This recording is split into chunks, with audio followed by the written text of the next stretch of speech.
بسم اللہ الرحمن الرحیم، شروع اللہ کے نام سے جو بڑا مہربان اور نہایت رحم والا ہے۔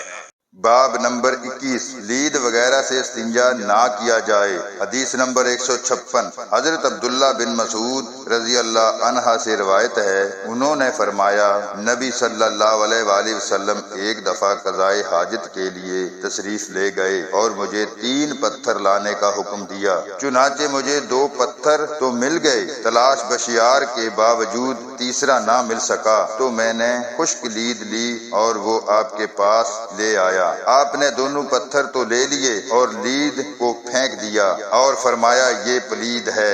امام بخاری رحمت اللہ فرماتے ہیں اس حدیث کو ابراہیم بن یوسف نے بھی بیان کیا۔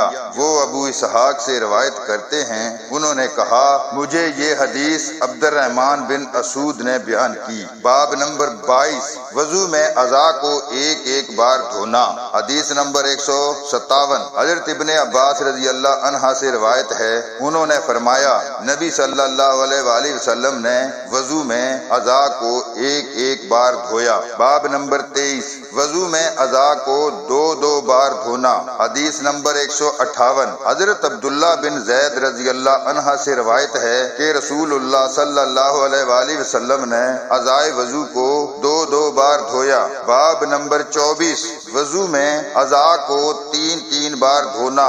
حدیث نمبر 159، حضرت عثمان بن عفان رضی اللہ عنہ کے مولا حمران سے روایت ہے، انہوں نے کہا حضرت عثمان رضی اللہ عنہ نے ایک دفعہ پانی کا برتن منگوایا اور اپنے ہاتھوں پر 3 مرتبہ پانی ڈال کر انہوں نے دھویا، پھر دائیں ہاتھ کو برتن میں ڈال کر پانی لیا، کلی کی ناک میں پانی ڈالا اور اسے صاف کیا، پھر اپنے منہ اور دونوں ہاتھوں کو کوہنیوں سمیت 3 دفعہ دھویا، بعد ازاں سر کا مسح کیا، پھر اپنے پاؤں ٹخنوں سمیت 3 بار دھوئے، پھر کہا رسول اللہ صلی اللہ علیہ وآلہ وسلم نے فرمایا جو بھی میرے اس وضو کی طرح وضو کرے اور اس کے بعد 2 رکعات ادا کرے اور ان کی ادائیگی کے دوران میں کوئی خیال دل میں نہ لائے تو اس کے سابقہ تمام گناہ بخش دیے جائیں گے۔ حدیث نمبر 160، جناب عمران ہی سے روایت ہے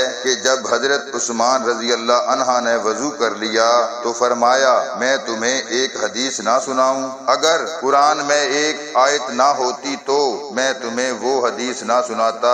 میں نے نبی صلی اللہ علیہ وآلہ وسلم کو یہ فرماتے ہوئے سنا ہے جو شخص اچھی طرح وضو کرے اور نماز پڑھے تو جتنے گناہ اس نماز سے دوسری نماز تک ہوں گے وہ بخش دیے جائیں گے۔ حضرت عروہ نے کہا وہ آیت یہ ہے بے شک وہ لوگ جو ہماری نازل کردہ کھلی آیات اور ہدایت کو چھپاتے ہیں، اس کے بعد ہم اس کتاب میں انہیں لوگوں کے لیے صاف بیان کر چکے ہیں، ان پر اللہ بھی لعنت بھیجتا ہے اور لعنت کرنے والوں کو بھی ان پر لعنت کرتے ہیں۔ باب نمبر 25، وضو میں ناک صاف کرنا۔ اسے حضرت عثمان، حضرت عبداللہ بن زید اور حضرت ابن عباس رضی اللہ عنہ نے نبی صلی اللہ علیہ وآلہ وسلم سے بیان کیا۔ حدیث نمبر 161، حضرت ابو ہریرہ رضی اللہ عنہ سے روایت ہے، نبی صلی اللہ علیہ وآلہ وسلم نے فرمایا جب تم میں سے کوئی وضو کرے